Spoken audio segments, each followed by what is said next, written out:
खुलुमबाय बे समाव बडलेण्ड इंखं टेलिभिजननि स्टुडियोआव आं मिथिका नार्जारी दिनै मोनाबिलिनि गाहाय रादाबफोराव दङ। बीजेपीनि आफादगिरि जेपि नाड्डानो हाग्रामा महिलारिया लाइजाम लिरहरदों। हाग्रामाया सोरजों रायज्लायदों रायज्लायाखै जोंहा जेबो बुंनांगौ गैया बुंदों प्रमद बर'।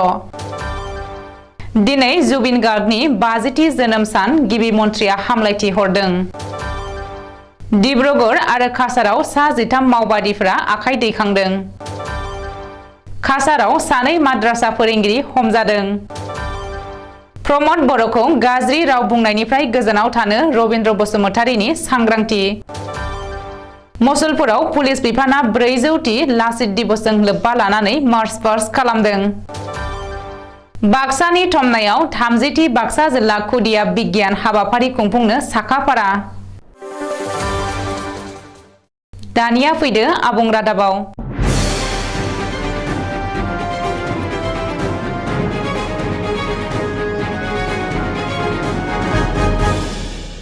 बिटिआरनि राजखान्थिया गोदान लामाजों आगान। बिटिसिनि बारग' गाहाय आरो बिपिएफनि आफादगिरि हाग्रामा महिलारिनि आथिखालनि थासारियानो बिटिआरनि राजखान्थिखौ सोमावग्लुंदों आरो दुंहाव बार बारहोदों।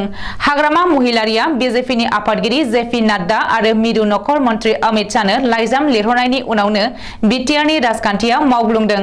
मिथिनो हानाय बायदिब्ला हाग्रामा महिलारिया मैया मिरु बिजेपिनि दैदेनगिरि जेपि नाड्डानो गांसे लाइजाम लिरहरदों आरो बे लाइजामनि गेजेरजों हाग्रामा महिलारिया बिजेपिनि दैदेनगिरिनाव मोनब्रै दाबि दैखांदों।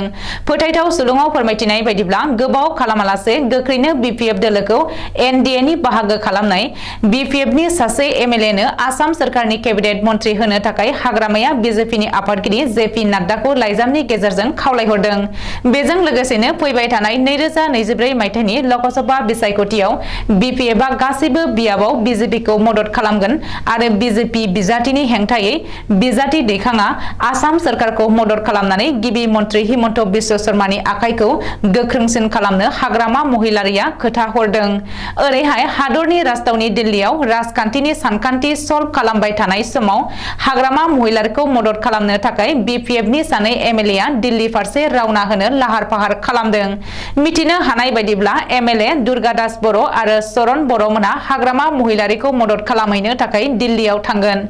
सानसे साननैनि गेजेरावनो एमएलए रबिराम नार्जारियाबो दिल्लीयाव रावना होनायनि बाथ्रा। लाचित बरफुकननि 400थि बोसोर जोनोम सानखौ लोब्बा लानानै तामुलपुर पुलिसनि बानजायनायाव तामुलपुर सोरखारि एमपि फरायसालिनिफ्राय मटंगा आर्मी केम्प हेलिपेडसिम मार्च पास्ट रेलि खालामनाय जायो आरो बे मार्च पास्ट रेलिखौ प्रमद बर'आ फिरफिला जांख्रिनानै जागायना होनायजों लोगोसे रेलियाव बाहागो लायो। बे हाबाफारियावनो खौरांगिरिया हाग्रामा महिलारि आरो आथिखाल बिटिआरनि राजखान्थिनि बागै प्रमद बर'नाव सोंथि सोङो, जेराव हाग्रामा महिलारिया सोरजों रायज्लायो सोरजों रायज्लाया, बबेयाव थायो बबेयाव थाया जोंहा जेबो सोमोन्दो गैया होननानै प्रमद बर'आ फिननाय होयो आरो जों बडलेण्डखौ गोजौ फारसे लांनो नागिरदों, आसाम आरो भारतआव जौगाथायनि जा दाहार बोहैदों बेनि बाहागोआरि जानो नागिरदों होननानै प्रमद बर'आ बुंदों। बबेखानि हाग्रामा महिलारिया बे समाव चिफ नङा, सासे एमसिएलएसो, नाथाय थांनाय 2 बोसोराव खनसेबो एसेम्ब्लियाव फैयाखै। बेनिखायनो दिल्ली, कलकाता, चेन्नाइ ना गवायाव थायो बेयो गावनिनो सायावनो सोनारगोन। जों रायजोफोरजों लोगोसे दङ, रायजोफोरनि खामानि मावलांबाय थागोन। थांनाय 17 बोसोराव बियो रायजोफोरजों लोगोसे गैयामोन, आमेरिकाफोराव बेरायगासिनो दंमोन आरो सिलिगुरियाव जिरायनानै अफिस मावदोंमोन। बेफोरखौ रायजो राजायानो बुंदोंमोन, दा आरो माथो गोदान आसा खालामनो होननानै प्रमद बर'आ बुङो। मख'नो गोनांदि बिपिएफआ बिजेपिजों गोरोबथा खालामनायनि जेबो बाथ्रा फैयाखै, बेबायदि जेबो थासारि दासिम नुवाखै। जों दासिम मोजां सोमोन्दोआव खामानि मावगासिनो दङ आरो बडलेण्डआव आरो हिंसा हिंसि जाहोआ होननानै प्रमद बर'आ खौरांगिरिनि सिगाङाव रोखायै बुंथिबावो। मख'नो गोनांदि बिटिसिनि बारग' गाहाय हाग्रामा महिलारिया दिल्लीयाव आरएसएसनि दैदेनगिरिखौ आथिं हमहैनाय आरो बिजेपिनि आफादगिरि जेपि नाड्डा आरो मिरु नखर मन्थ्रि अमित शाहनो मोनब्रै दाबि लाइजाम दैथाय हरनायखौ लानानै बिटिआरनि राजखान्थिया दुंहाव जाफुदों। दिनै आसामनि लाइमोनफोरनि हार्ट थ्र' आरो मुंदांखा देंखोगिरि जुबिन गार्गनि 50थि जोनोम सान। जुबिन गार्गनि गाहाम हास्थायग्राफोरा दिनै रायजो नाङै गुबुन गुबुन जायगायाव जुबिननि 50थि जोनोम सान खुंदों।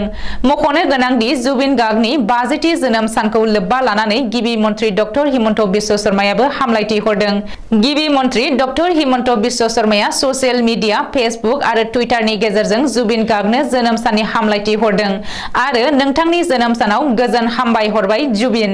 बिमा कामाख्या आरो महापुरुष श्रीमन्त शंकरदेवा नोंथांखौ अरायबो गोग्गो देहानि बोर होथों आरो नोंथाङा नोंथांनि मिलौदो मेथाइफोरजों जोंखौ गोजोन होबाय था होननानै लिरदों।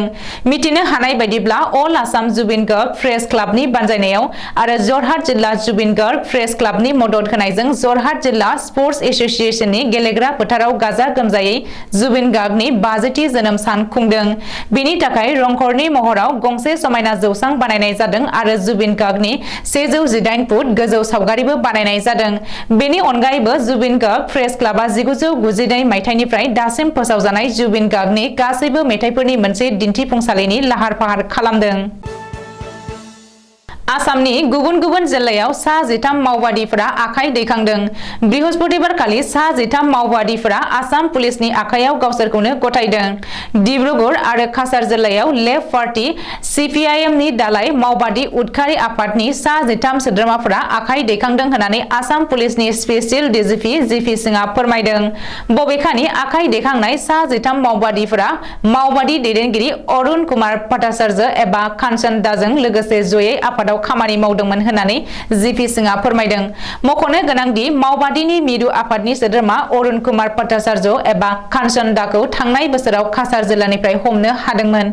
रिपर्ट बादिब्ला गावसोरखौनो मावबादिनि सोद्रोमा होननानै दाबि खालामनाय सा 9 सोद्रोमाफोरा आखाइ दैखांनानै गुबै लामायाव फैफिननो थाखाय आसाम सोरखारजों फोनांजाबदोंमोन। बबेखानि गुबै लामायाव फैफिननो थाखाय आसाम सोरखारजों फोनांजाबनाय सा 9 मावबादिफोरखौ डिब्रुगड़ पुलिसआ हमनानै गावनि जिम्मायाव लादोंमोन आरो भेरिफाइ खालामदोंमोन होननानैबो मिथिनो हादों। काछार जिल्लायाव माद्रासानि सानै फोरोंगिरिखौ हमदों। 14 बोसोर बैसोनि सासे फरायसानि बिफाया पुलिस थानायाव एजाहार होनायनि उनावनो सानै माद्रासा फोरोंगिरिखौ हमदों। मिथिनो हानाय बायदिब्ला माद्रासायाव उन्दै उन्दै फरायसाफोरखौ गुबुननि सायाव मुगैनो सोलोंनाय एबा रेसिज्म आरो जेहादीनि हाबा हुखानि फारसे थुलुंगा होनानै फोरोंथायजों लोगोसे देहायारि आरो मेलेमारि साजा होनायनि सायाव माद्रासानि सानै फोरोंगिरिखौ पुलिसआ हमदों। हमजानाय सानै इस्लाम धोरोमारि फोरोंगिरिखौ काछारनि सनाय सार्कलनि सादिन बाजाराव थानाय गंसे बेसरकारि माद्रासानि फोरोंगिरिखौ सनाय धनसिरिनि आबुल हुसेन एबा आबुल आरो सनाय दाब्रिकान्दिनि मोहम्मद दिलबार हुसेन मजुमदार होननानै सिनायथिनो हादों। रिपर्ट बादिब्ला माद्रासानि सानै फोरोंगिरिखौ पुलिसआ बिजिरसालियाव हाजिर खालामनानै जिम्मायाव लायो आरो बे जाथायनि बागै नायबिजिरनो जागायो।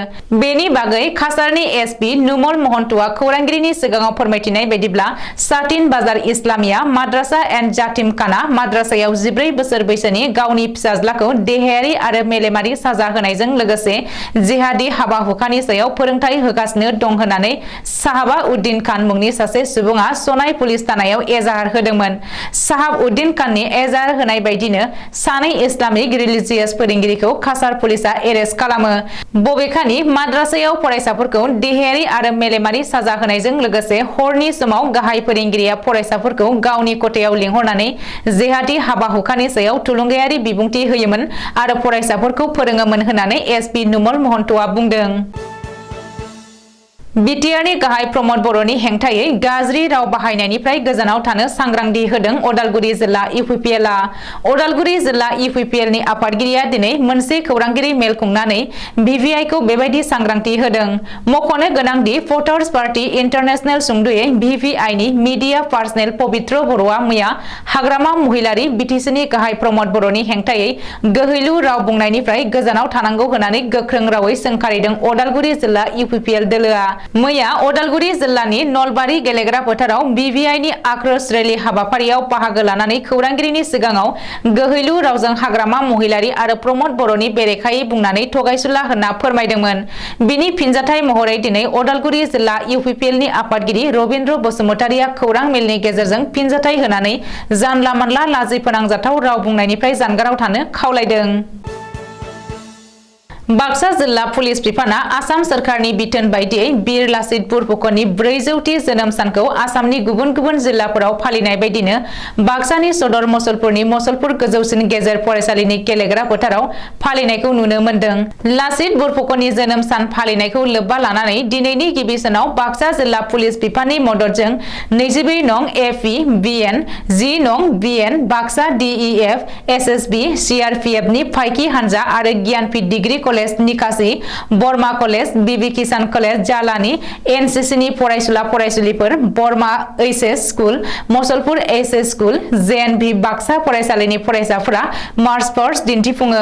मार्च पास्ट दिन्थिफुंनायनि सिगां फुंनि 8 रिंगायाव लाचित बरफुकननि मुसुखायाव बिबार बावजेनो स्वाधीनता संग्रामी जितेन शर्माया लोगोसे आलारि बाथि सावो बाक्सा जिल्लानि जिल्ला बेंगिरि मासान्ता मेगदालिन पार्टिन बाक्सा जिल्लानि एसपि राजेन सिंह बीटीसी सरकारनि मावफुं सोद्रोमा राकेश ब्रह्म कनसियाम दास बीटीसीनि आयेन आफादनि बुंथिगिरि कातिराम बर'मोना बे जोनोम सान फालिनाय हाबाफारियावनो आलासि महरै बाहागो लायो बाक्सा जिल्ला खुंथायनि जिल्ला बेंगिरि मासान्ता मेगदालिन पार्टी बीटीसीनि आयेन आफादनि बुंथिगिरि कातिराम बर' मावफुं सोद्रोमा कनसियाम दास राकेश ब्रह्म बाक्सा जिल्लानि एसपि राजेन सिंहजों लोगोसे गोबां जिल्ला मावख'नि बिफानारि पुलिस बिफानारिफोरा लोगोसेनो बे हाबाफारियाव गुबुन गुबुन फरायसालिनि फरायसुला फरायसुलिफोर आरो रायजो राजाफोरखौबो बाहागो लानायखौ नुनो मोनो।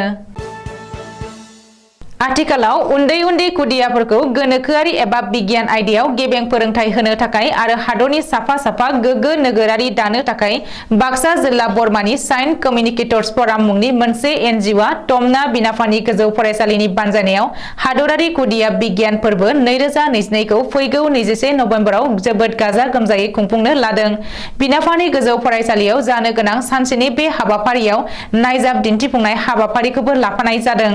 बेनि थाखाय खुंफुं आफादा साखाफारा जाखाबाय होननानै मिथिहोदों। बै फोरबोनि हाबाफारिखौ फुंनि बाहागोआव बेखेवनानै होगोन 24 नं बेटेलियन सीआरपीएफनि मावख'गिरि चैतरन्जन शइकियाया। बेजों लोगोसेनो फुंनि समावनो उन्दै खुदियाफोरनि मुं थिसननाय हाबाफारिखौबो जागायगोन होननानै मिथिहोदों। बे गोथार हाबाफारियाव बर्मा एलएसीनि बारग' एमएलए मनेश्वर ब्रह्म, बिनाफानि गोजौ फरायसालिनि गाहाय फोरोंगिरि रमणी महन राजबंशी, बारग' फरायसा अनन्त कुमार ब्रह्ममोना बाहागो लागोन आरो माननि आलासि महरै बाक्सानि साब रेजिस्ट्रार नबनीता पाठक, बर्मा हिनजावसा गोजौ फरायसालिनि गाहाय फोरोंगिरि देवबार रामसियारि, सौरफथार कलेजनि बिबुंगोरा डक्टर पनितर तालुकदार, निकासी गियानपीठ डिग्री कलेजनि बिबुंगोरा डक्टर उत्पल डेका आरो गोबां फोरोंगिरिफोरा थाफागोन होननानै फोरमायबावदों। दिनै मोनाबिलिनि रादाबा एसेनोसै। गोजोन्थों।